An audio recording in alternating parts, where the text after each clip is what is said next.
Commit After Work, le Business Talk, est présenté par Commit, la solution logicielle idéale pour la gestion numérique de vos données en ressources humaines. Et de RIF SA de votre région. Nous rendons la qualité visible.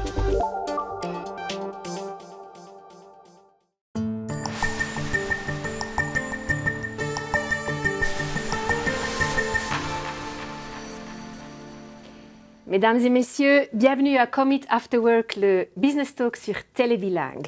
Aujourd'hui, nous recevons un homme qui a dédié toute sa vie professionnelle à une invention qui est d'une importance capitale, à une industrie dominante dans notre région, ici à Bienne, mais aussi aux alentours, les montres et l'horlogerie. Et après une carrière très réussie dans l'industrie horlogère suisse, il a décidé de partager cette passion avec son pays natal, la Roumanie. Bienvenue chez nous, Jon Schiau. Bonjour, merci. C'est un plaisir de vous accueillir ici dans notre studio. Ma première question que je pose à tous mes invités, où en êtes-vous dans votre vie à ce moment? Eh bien, en tant que jeune quinca, on parle souvent de quinquado, donc je ne sais pas si c'est un retour dans l'adolescence, dans cette phase de la vie, mais c'est une période intéressante et c'est une période aussi après le Covid, je pense, qui a réajusté pas mal de choses dans le monde de l'horlogerie, dans mon business en particulier, dans la distribution. Et puis voilà, c'est une période d'ajustement, je pense, qui n'a pas été des plus faciles ces 2 dernières années. La perspective pour cette année, macroéconomiquement, est tendue, hein, plein de points d'interrogation du point de vue international. Mais je pense que voilà, c'est plutôt une phase de phénix qui sort des flammes et dont je me réjouis passablement. C'est une jolie image, le phénix qui sort de la flamme. Vous êtes né en Roumanie, puis vous êtes venu en Suisse quand vous étiez tout petit, je crois que vous aviez 4 ans. Nous parlerons de cette histoire un peu plus tard. Vous avez d'abord étudié les relations internationales à Genève, puis travaillé pour des entreprises horlogères suisses, en Suisse et à l'étranger. Vous avez par exemple travaillé pour le Swatch Group à New York. Vous étiez là aussi pendant 9/11, donc vraiment dans un moment très fort dans l'histoire des États-Unis. Après, il y a quelques années, vous avez créé votre propre entreprise, Albini Prasa, en commençant par exporter des montres de luxe ou de haut niveau en Roumanie. Et voilà. Et après, vous avez quand même développé aussi ce business. On va en parler aussi. Vous vous souvenez du moment où vous avez eu cette idée de créer votre propre entreprise? Oui, assez bien, parce qu'en fait, j'avais un début de vie professionnelle au sein du Swatch Group qui était très très intense et 5 très belles années passées au sein de la société Calvin Klein, qui faisait partie du Swatch Group à ce moment-là. On m'a envoyé aux États-Unis pour m'occuper de la marque là-bas. Je suis revenu pour m'occuper des ventes au niveau international ici à Bienne. Et puis, je me suis dit au bout d'un moment, mais pourquoi je ne ferais pas moi-même ce que je dis aux autres de faire, à tous ces marchés? Mettez les montres comme ça, achetez ci, achetez ça, faites la pub comme ça. Puis je me dis, voilà, il y a un train à prendre, il y a un pays qui est en pleine croissance, il va joindre l'Union européenne quelques années plus tard. Si je dois prendre ce train, autant le prendre maintenant. Donc voilà, c'était en 2004, ça fait 20 ans maintenant. Et puis c'est une aventure qui a beaucoup évolué, comme le pays. C'est une aventure qui est passée par des phases différentes, mais on a commencé avec Tissot en 2004, et puis d'autres marques du Swatch Group avaient suivi, dont Swatch, jusqu'à Breguet. J'ai ramené pas mal de marques en Roumanie, des marques haut de gamme, moyen de gamme, bas de gamme. Et puis voilà, et puis c'est, comme je l'ai dit, c'est une aventure qui a évolué. Aujourd'hui, notre portefeuille est différent, notre environnement est différent. Alors, vous aviez un travail super stable, vous étiez aisé, donc je pense que vous étiez reconnu dans votre carrière et après vous dites, bon, maintenant je vais faire mon business à moi. Votre entourage, il a réagi comment? Oui, alors ça c'est je pense, quelque chose qui vous vient aux États-Unis très rapidement. Avant de travailler pour le Swatch Group, j'avais travaillé pour une entreprise de moutier qui faisait des produits de beauté et esthétique, qui s'appelle Maniquick, qui m'avait envoyé aux États-Unis pour m'occuper du marché américain. C'est mon premier job après l'université. Pas mal. Et puis, je voulais, après les relations internationales, rentrer dans la diplomatie et travailler pour les affaires étrangères suisses. Mais je me suis rendu compte un peu tard qu'avec mon nom, c'était peut-être pas une carrière d'ambassadeur qui m'attendait. C'était pas très Swiss made.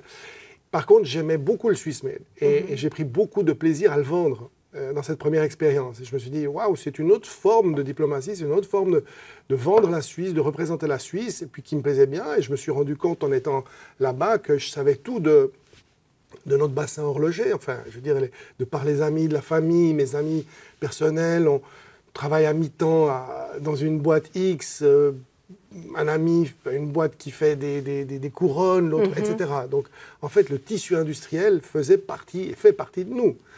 Et c'était quelque chose qui m'attirait beaucoup. Donc, quand, en 2004, j'ai voulu faire la société, c'est vrai que cet état d'esprit américain de fais-le, on verra ce qui se passe. On essaye, puis on verra. On verra, puis de toute façon, tu tombes, bah, tu te relèves.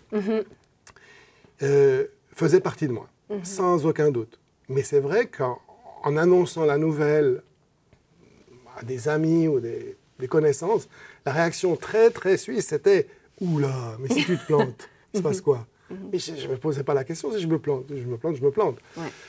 Donc voilà, c'était un moment très clairement ancré. Ouais. On a peut-être un peu de façon stéréotypée, un cliché. On dit que l'Europe de l'Est est un terrain difficile pour le business, notamment quand on vient de l'extérieur. Est-ce que c'est le cas ? Oui, oui, c'est un terrain difficile parce que c'est un terrain qui est neuf.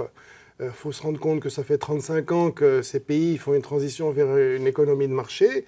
Il y a des pays qui l'ont entamé de façon beaucoup plus rigoureuse, beaucoup plus, je dirais, ordonnée que la Roumanie, qui est un pays balkanique par plein d'aspects, donc byzantin aussi. Donc il y a des relations d'affaires qui sont très différentes d'ici. Par exemple ? Ben, le win-win n'existe pas.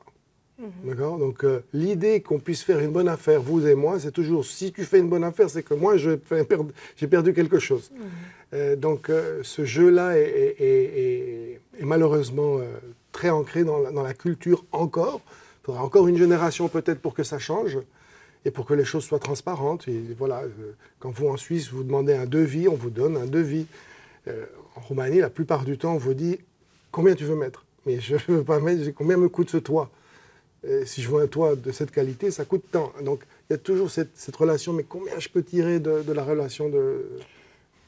Voilà. Est-ce que c'est quelque chose de difficile ? Parce que bon, vous êtes roumain, vous êtes venu en Suisse, vous vous êtes fait suisse, vous êtes plus roumain, mais vous avez quand même cette affinité avec votre pays natal aussi. Mais vous êtes socialisé en Suisse. Donc justement, les exemples que vous venez de me donner, est-ce que c'est difficile de s'habituer à ça aussi ? Oui. Oui, c'est difficile. Tous les membres de ma famille ou des amis de la diaspora, quand je suis parti, ils m'ont dit « mais tu vas te faire tuer, tu vas te faire manger, tu vas être ruiné. » Mais j'ai utilisé l'analogie du terrain de rugby, qui était mon sport une vie entière. C'était, quand tu rentres sur un terrain, tu sais à quoi t'attendre. Voilà, tu te prépares pour, et puis si ça te vient dans la figure, ben, tu sais. Ouais. Le foot est parfois un peu plus vicieux. On peut venir tacler par derrière, etc. Donc voilà, je savais que j'entrais sur un terrain qui était difficile, et puis on a dû s'adapter, puis on s'adapte toujours. Parfois, c'est nous qui réussissons à changer les mentalités. Sur plein de domaines, on dit non, mais voilà, les bonnes pratiques, ça serait ça. Faisons comme ça. Et puis parfois, voilà, nos procédures s'imposent.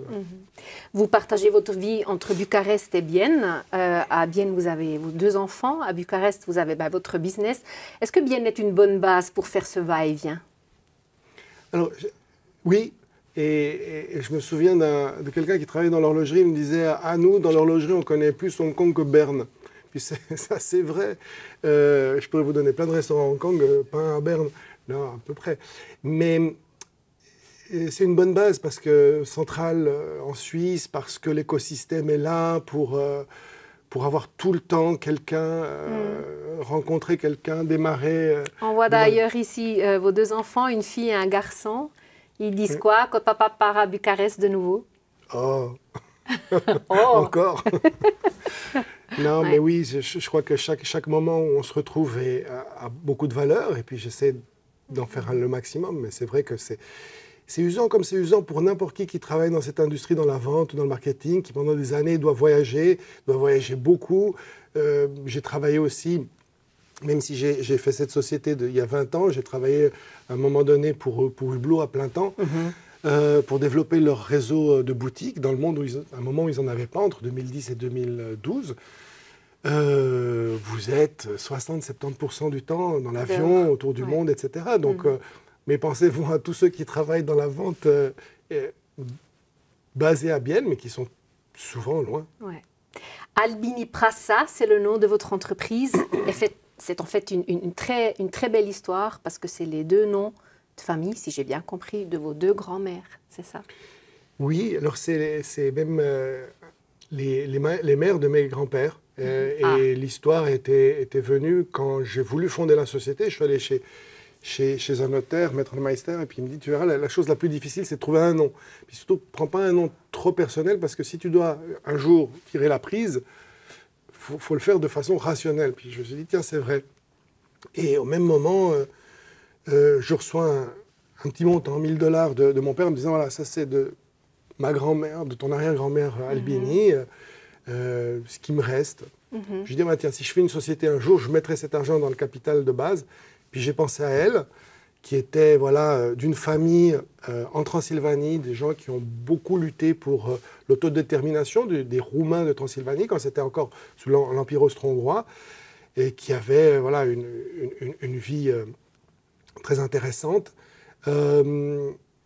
Et l'autre partie, l'autre racine, de par ma mère, des Grecs de l'île de Kefalonie, qui étaient venus s'installer sur un port du Danube, qui était un free port, géré de façon internationale. Et c'était une façon pour moi de reconnaître ces deux femmes qui avaient une existence différente et dont les racines étaient miennes. Voilà. Ça fait presque un roman.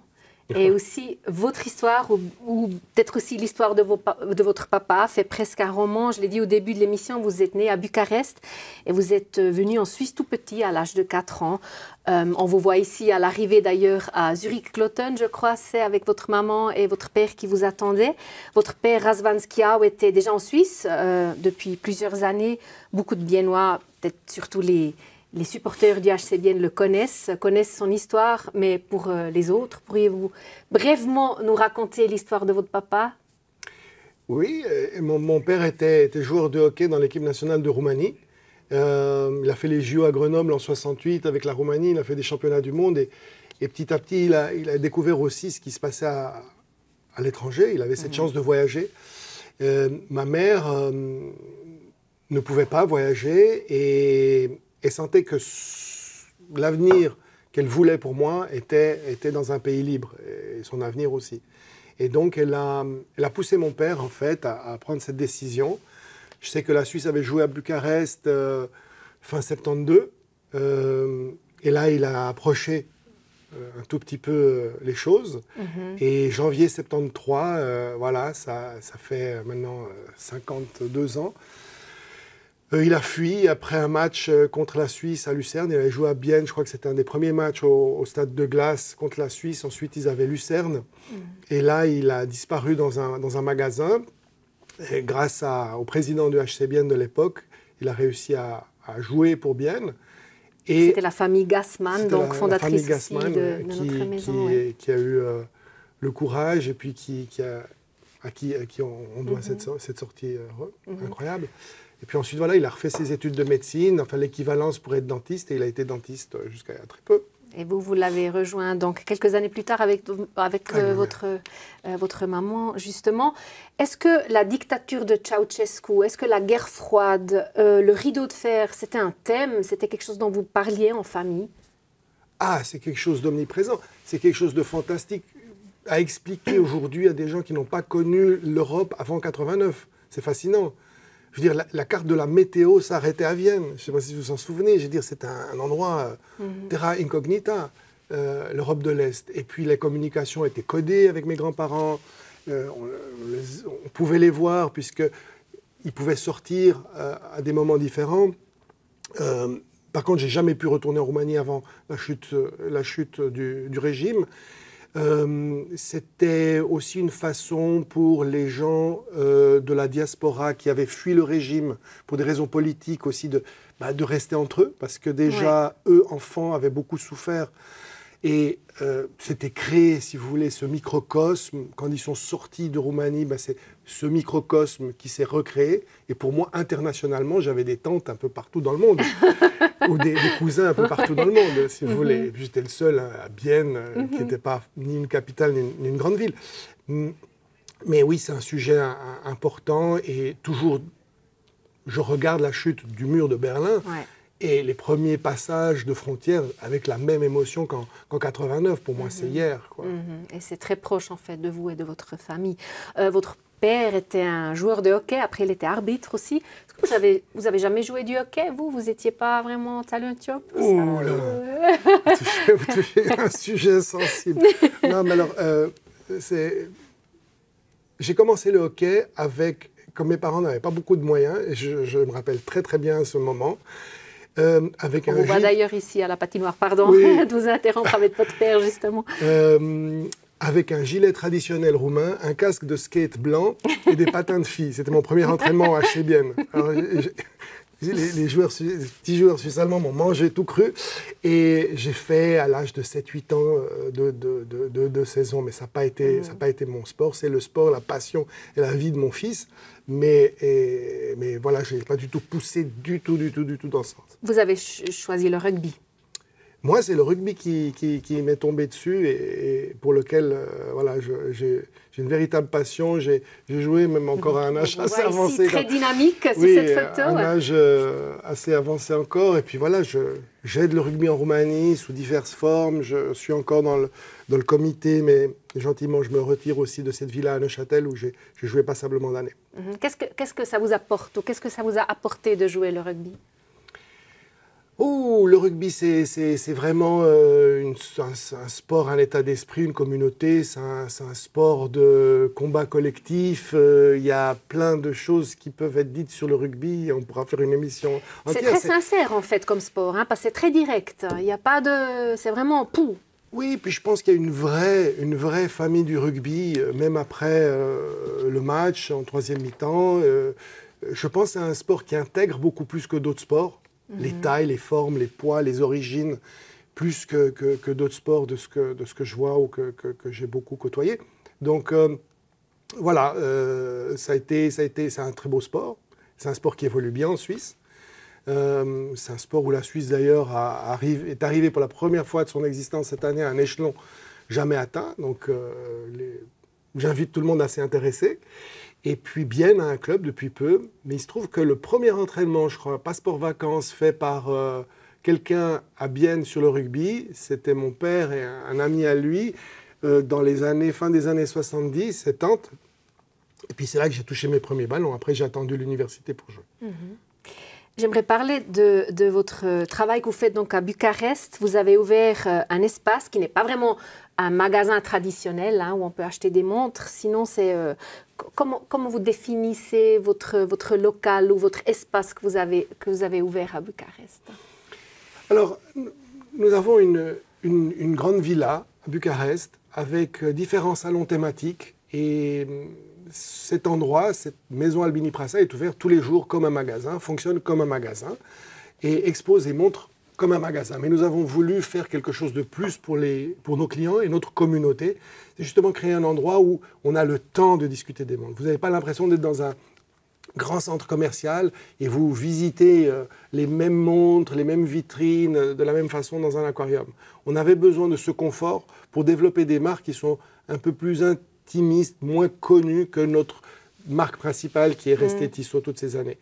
Que ce soit dans le moyen de gamme ou dans le très haut de gamme, on avait besoin de cet environnement. Il faut savoir aussi qu'à Bucarest, il n'y a pas une rue où vous dites, voilà, c'est Faubourg Saint-Honoré, c'est la Bahnhofstrasse. Ouais. Ça se développe en ce moment. Donc là aussi, on va bouger gentiment aussi vers le centre-ville, mais on a voulu ce concept résidentiel qui existe de plus en plus aussi pour des marques comme Audemars Piguet. Même des magasins qui sont peut-être au premier étage ou au deuxième, comme un appartement en fait. Même pas, Ça existe de plus en plus. D'ailleurs, c'est une stratégie sur laquelle a misé une marque comme Audemars Piguet de faire ces AP Homes pour créer un environnement plus propice. Bucarest, donc la capitale roumaine, on dit qu'elle est un peu le next big thing. Donc vraiment la ville qui est en train d'être d'être trendy. Vous êtes d'accord? Vous notez ça quand vous êtes à Bucarest ou c'est encore un phénomène un peu pour les insiders? Alors, on a évolué sous le radar pendant longtemps. Et je pense que je regretterais si on avait des hordes de EasyJet du jour au lendemain. Mais il y a tout pour plaire. On y mange bien, il y a énormément de restaurants, il y a une vie nocturne qui est très active. Et peut-être, ce n'est pas une destination de shopping. Donc c'est vrai que le tourisme, c'est zéro. Quand une marque me dit combien de Chinois vous avez, on a 0 Chinois. et donc ça se développe. Et ce terrain de friche est très créatif. Et c'est vrai que c'est très attirant. C'est très attirant pour moi d'un point de vue entrepreneurial parce qu'il y a tout à faire. Je veux dire, aller placer un magasin aujourd'hui en Suisse de montres, bonne chance. Il y a tout à faire dans tous les niveaux. Voilà. Est-ce qu'il y a encore beaucoup de traces de dictature ou du communisme? Est-ce que c'est encore présent dans la ville ou on veut vraiment laisser ça derrière? Alors, physiquement, il n'y a plus beaucoup de traces. Maintenant, mentalement, il y a des énormes traces. Elles reviennent maintenant et je pense qu'il y a une mémoire courte qui est effrayante puisque certains arborent maintenant des t-shirts avec Ceausescu. J'ai vu ça ce week-end lors de certaines manifestations. Ouais. Et c'est assez effrayant. Alors bon, il y a beaucoup de manipulations, d'interférences de certains grands pays voisins, etc. Donc ça c'est un sujet encore important puisque les mentalités n'ont pas encore complètement changé. Et dans les infrastructures, non seulement sportives, et le financement du sport en Roumanie, c'est quelque chose contre lequel je me bats beaucoup, et que j'essaie de changer sous diverses formes, avec notamment la Chambre de commerce Suisse-Roumanie, c'est le management sportif, puisqu'on dépend beaucoup trop aujourd'hui de l'argent de l'État. Donc soit c'est une mairie qui met l'argent, soit c'est un ministère de l'armée, de l'intérieur, de l'éducation, etc. Soit c'est l'équivalent d'un canton qui va financer un club. Et ça ne va pas. Ouais, donc il y a aussi une certaine dépendance après. Si on ne plaît pas, on ne plaît plus, le financement, en fait, s'arrête. C'est ça aussi le risque. Soit tout à coup, il y a une affinité politique qui bouge d'un autre camp et on tire la prise sur un sport entier. Soit il n'y a plus de budget, on tire la prise sur un sport entier. Et voilà. J'ai une dernière question, c'est une très grande question à la fin. Qu'est-ce qui fait pour vous une bonne montre? Qu'est-ce qui fait une bonne montre?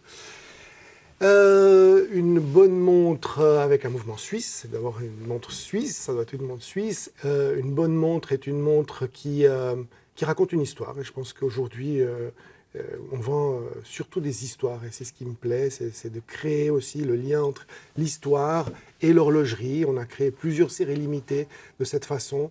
On essaye aussi de créer avec 2 autres collègues, on a créé une association qui éduque et qui forme des horlogers en Roumanie, puisqu'il n'y a plus d'école d'horlogerie depuis 1990. Donc on a créé l'Académie roumaine d'horlogerie avec Mihai Ceciu qui est entre le Locle et Bucarest, et Florin Niculescu qui a repris l'entreprise Tavan Watch.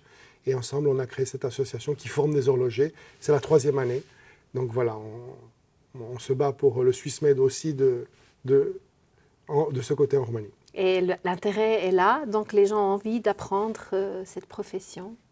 Oui, on organise aussi des cours pour, entre guillemets, des cours, une journée d'initiation pour VIP par exemple, où vous repartez avec votre montre et ça permet de financer et l'intérêt est énorme.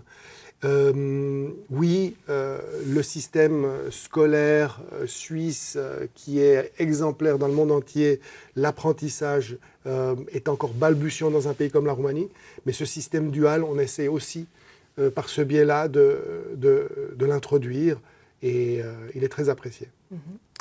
Nous arrivons déjà à la fin de cette émission. Merci Jon Skiaw d'avoir été avec nous aujourd'hui. Merci à vous. Et merci à vous, cher public, pour votre intérêt et bonne continuation ici sur Télébilingue.